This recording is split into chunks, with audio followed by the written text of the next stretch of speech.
Friends, good morning. Welcome back to my channel. అందరికీ వరలక్ష్మి వ్రతం శుభాకాంక్షలు. నేను మార్నింగే లేచి ఏమేమి ప్రసాదాలు చేసుకున్నాను, ఎలా పూజ చేసుకున్నాను, అమ్మవారిని ఎలా రెడీ చేసుకున్నాను ఏంటన్నది వీడియో అయితే చేశాను.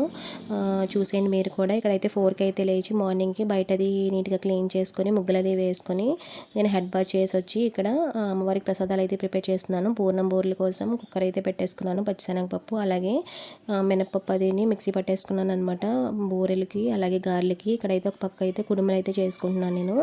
ఇక్కడ రైస్ అయితే పెట్టుకుంటున్నాను అనమాట దద్దోజనానికి అలాగే పులిహార కోసం అని చెప్పేసి. నేను ఈ కుక్కర్ అయితే 5 లీటర్స్ కుక్కర్ ఇండస్ వ్యాలీలో అయితే తీసుకున్నాను అనమాట. పక్క అయితే సేమియా అయితే ఫ్రై చేసుకుంటున్నాను. సేమియా పాయసం చేద్దామని చెప్పేసి. అలాగే పరమాన్నం కూడా చేస్తున్నాను. పరమాన్నం కోసం పాలు అది స్టవ్ మీద పెట్టేసుకున్నాను. ఇక్కడ సేమియా అయితే రెడీ అవుతుంది. అలాగే కుడుములు రైస్ కూడా ప్రిపేర్ అవుతున్నాయి అనమాట. ఇక్కడైతే నేను కిస్మిస్ జీడిపప్పు అయితే ఫ్రై చేసి పెట్టుకున్నాను. నేను సేమియా అయిపోతుంది దాంట్లో వేయడానికి అని చెప్పేసి. అలాగే గారెలు బోర్లు కూడా ప్రిపేర్ చేసేసుకున్నాను అనమాట. అలాగే ప్రసాదాలన్నీ రెడీ చేసేసుకొని పక్కనైతే పెట్టేసుకున్నాను నేను పూజ కోసం అయితే. అలాగే ఇక్కడ గడపలకి పసుపు అది రాసుకొని బయట గుమ్మాలకి మామిడాకులు అది కట్టుకొని ఇక్కడ బొట్లు అది పెట్టేసుకున్నాను అనమాట. అలాగే ఇక్కడ పీటకి పసుపు అది రాసుకున్నాను నేను అమ్మవారిని పెట్టడానికి కోసం అని చెప్పేసి. పసుపు అది రాసుకొని కుంకుమ బొట్లు అది పెట్టుకొని ముగ్గులు అది వేసుకున్నాను నేను. ఈ పీట అయితే నేను మెయిన్ రోడ్లో అయితే తీసుకున్నాను అనమాట. అలాగే ఒక పక్క అయితే కలసం పెట్టుకోవడం కోసం అని చెప్పేసి వెండి చెంపు పంపించారు కదా అమ్మ, దానికైతే పసుపు అది రాసుకొని బొట్లు అవి పెట్టుకుంటున్నాను. అలాగే ఇక్కడ పీట మీద అయితే పట్టు క్లాత్ అయితే తీసుకున్నాను అనమాట రెడ్ కలరు. అదైతే ఇలా వేసుకొని అమ్మవారిని పెట్టుకోవడానికి ఇలా అన్నీ మొత్తం సెట్ చేసి పెట్టుకున్నాను అనమాట. అలాగే కలసం కోసం అని చెప్పేసి ప్లేట్లో బియ్యం అయితే వేసుకొని చెంబుకైతే పసుపు అది రాసుకొని దాంట్లోకి కొంచెం వాటరు అలాగే పసుపు కుంకుమ కాయిన్ అక్షింతలు వేసుకొని ఇలాగే తమలపాకులతో అయితే కొంచెం డెకరేషన్ అది చేసుకొని పూలు అది పెట్టుకున్నాను అనమాట. అలాగే ఇక్కడైతే వెండివి వినాయకుడివి లక్ష్మీదేవి ప్రతిమలు అయితే ఉన్నాయి. వాటికి కూడా పసుపు కుంకుమ పెట్టుకొని మొత్తానికి అయితే అమ్మవారిని అయితే ఇలా రెడీ చేసి పెట్టుకున్నాను నేను. ఫైనల్గా అయితే అమ్మవారు అయితే ఇలా రెడీ చేశాను అనమాట. ఇక్కడైతే ప్రసాదాలు అయితే చేసుకున్నాను నేను.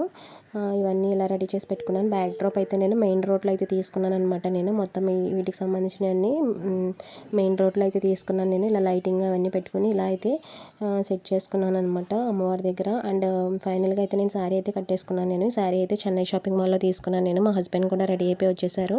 నేను పూజ చేసుకుంటుంటే ఇక్కడ మంత్రాలు అవి చదువుతున్నారనమాట.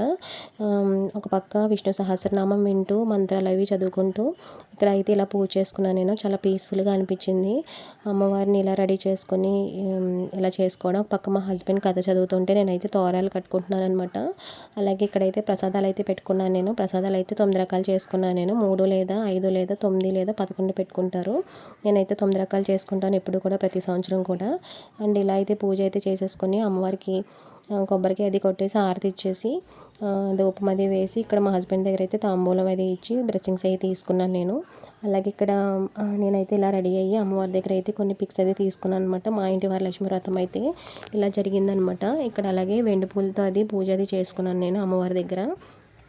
ఇక్కడ అది కొంచెం ఇవన్నీ చేసుకొని తోరములు అది చేతికి కట్టుకొని ఇక్కడైతే వాయినాలకు అది ప్రిపేర్ చేసి పెట్టుకున్నాను అనమాట.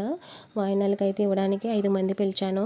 వాళ్ళకైతే బ్లౌజ్ పీసెస్ అయితే తీసుకున్నాను అనమాట. అన్నీ ఇలా రెడీ చేసి పెట్టుకుని వాయినం అది 5గురికి ఇచ్చేసి అలాగే నేను కూడా వాయినం తీసుకోవడానికి వెళ్ళి ఇక్కడ ఇంటికి వచ్చేసిన తర్వాత ఇక్కడ అమ్మవారి వారాహి అమ్మవారి గుడికి అయితే వచ్చాము. కొంతమూరులో కొత్త కట్టారనమాట. మధ్యాహ్నం 12ంటికి అయితే వచ్చాము అనమాట. ఇక్కడైతే బాగా దర్శనం చేసుకున్నాము. టెంపుల్ అయితే మొత్తం ఇలా ఉంటుందన్నమాట. ఇప్పటి నుంచే వెళ్దాం అనుకుంటున్నాను. ఈ ఫ్రైడే అయితే వరలక్ష్మి వ్రతానికి అయితే ఇలా వచ్చి ఇలాగా మొత్తం ఇలా దర్శించుకొని వచ్చామన్నమాట. ఇంటికి వచ్చిన తర్వాత అయితే లంచ్ అది చేసేసాము. మా హస్బెండ్ నేనైతే ఒక ఆకులు తిన్నాం అనమాట ప్రతి వరలక్ష్మి వ్రతానికి. ఇలాగే ఒక ఆకులో కలిసి తింటాం ఇద్దరం కలిసి. ఇలా అయితే లంచ్ చేసిన తర్వాత సాయంత్రం మళ్ళీ పూజ చేసుకున్నాను నేను. బాత్ అది చేసి ఇలా మళ్ళీ సాయంత్రం అయితే అమ్మవారికి దీపం అది పెట్టుకొని ఇలా అయితే పూజ చేసుకున్నాను నేను. మీరు ఎలా చేసుకున్నారో కామెంట్స్లో చెప్పండి. వరలక్ష్మి వ్రతం వీడియో నచ్చితే కనుక like, share and subscribe. Please comment.